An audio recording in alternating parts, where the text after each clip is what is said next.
반갑습니다. 대입 시청자 여러분들 그리고 EM택 주주님들, EM택 2023년 실적이 공시가 됐는데 과연 왜 적자인지 이 부분을 우리가 빠질 수가 없겠죠.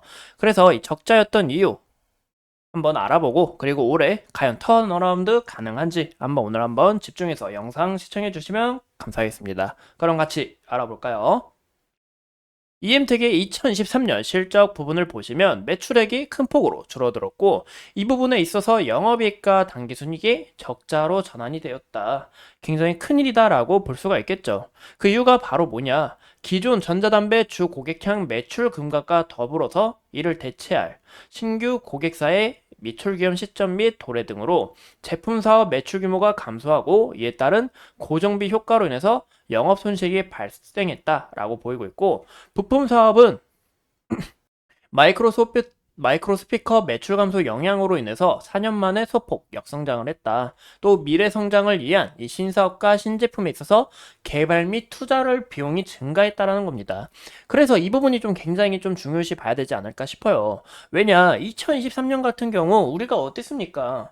경제가 굉장히 힘들었어요. 또 경제 글로벌 둔화로 인해서, 또 장기간 고금리로 인해서 많은 기업들이 힘들고 많은 소비자들이 힘들었습니다. 그리고 현재 이 부분은 주가에 반영이 되어 있고, 그럼 우리가 앞으로 어떤 부분을 봐야 되냐, 미래 성장이 가능한지가 굉장히 크게 집중해서 봐야 되지 않을까라고 보입니다.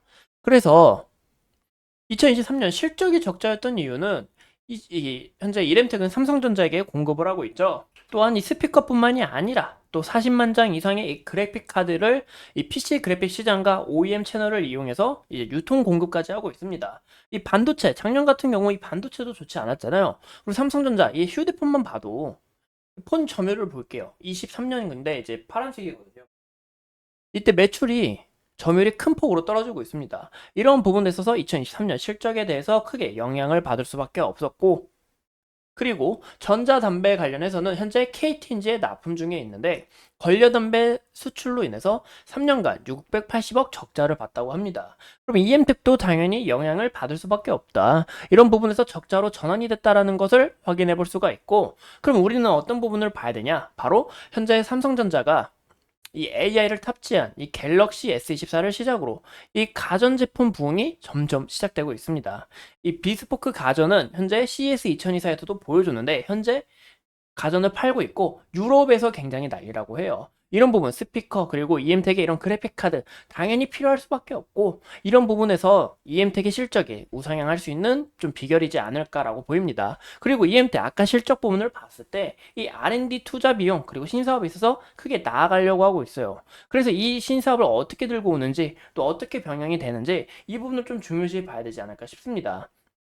또한 이 삼성전자 또한 이 EMT하고 큰 연관성이 있다고 이야기를 드렸는데, 이 미국 정부가 삼성전자에게 미국 반도체법 보조금으로 약 7조 9천억을 지급할 계획입니다. 이 삼성전자 이번에 갤럭시 S24를 포함해서 이 가전제품도 난리인데, 이 7조 9천억 이상의 보조금을 받고 더 크게 부응하게 되면 EM택도 영향 있게 좀 크게 부응 가능성이 좀 열리지 않을까라고 보고 있고요. 현재 우리가 이 차트 구간을 봤을 때 어떤 부분을 좀 집중해서 봐야 되냐? EM택 같은 경우 제가 저번 영상에서는 이 35,000원 부근을 좀 중요시 봐야 될 것 같다고 이야기를 드렸습니다. 35,000원 부근과 그리고 41,000원 부근을 중요시 봐야 된다라고 이야기를 드렸는데, 만약에 41,000원 이 구간은 왜 중요하냐? 이 과거에도 그렇고 현재도 그렇고 이 강력한 저항 라인 그리고 한 번 또 지지 라인이 됐었다. 그래서 저항 라인을 돌파하는 과정이 굉장히 중요한데, 이 부분 봤을 때 어떻게 됐어요? 바로 윗꼬리를 달면서 주가가 떨어졌다라는 겁니다. 여기서부터 매도세가 나오면서 결국 하락으로 이탈을 하였고, 현재 이 부분에서 35,000원 구간까지 지지를 못 받고 주가가 떨어졌다라는 거죠. 그래서 현재 구간에서 집중해서 봐야 될 건 이 481선 보이죠? 이 장기 이평선에서 현재 지금 지지를 받아주려고 하는 모습이 나타나고 있습니다. 보이시죠?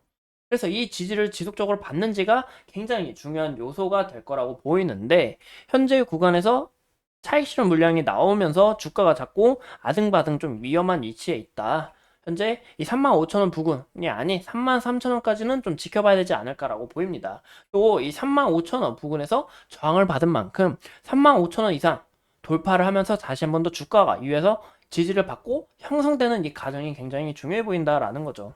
이 실적 부분 좋게 나오지 않으면서 어느 정도 주가에 반영이 되어 있고 이 앞으로 어떻게 성장할 수 있는지가 굉장히 중요한 포인트가 되지 않을까 싶습니다. 그래서 이 부분을 좀 유심히 지켜봐야 될 것 같다라고 보이고 있고요. EM택. 앞으로 또 어떤 이슈가 있는지 또 어떤 부분에서 여러분들과 함께 해야 되는지 끝까지 살펴보면서 오늘도 이렇게 간략하게 내용을 마치도록 하겠습니다. EM택에 관해서 정말 아쉬운 부분은 현재 우리가 회사의 UV를 봤을 때 UV 돈은 정말 많아요. 그쵸? 돈은 정말 많지만 현재 재무 상황은 크게 문제가 없지만 돈을 크게 못 벌어들인다는 이런 좀 아쉬움이 남는 게 아닌가 싶습니다. 그래서 이 기업이 과연 어떻게 돈을 벌 수 있는지 또 추가적인 제가 이슈를 가져오면서 여러분들과 함께 할 거니 오늘도 이렇게 소중한 시간 내서 영상 시청해주신 점 다시 한 번 더 감사드립니다.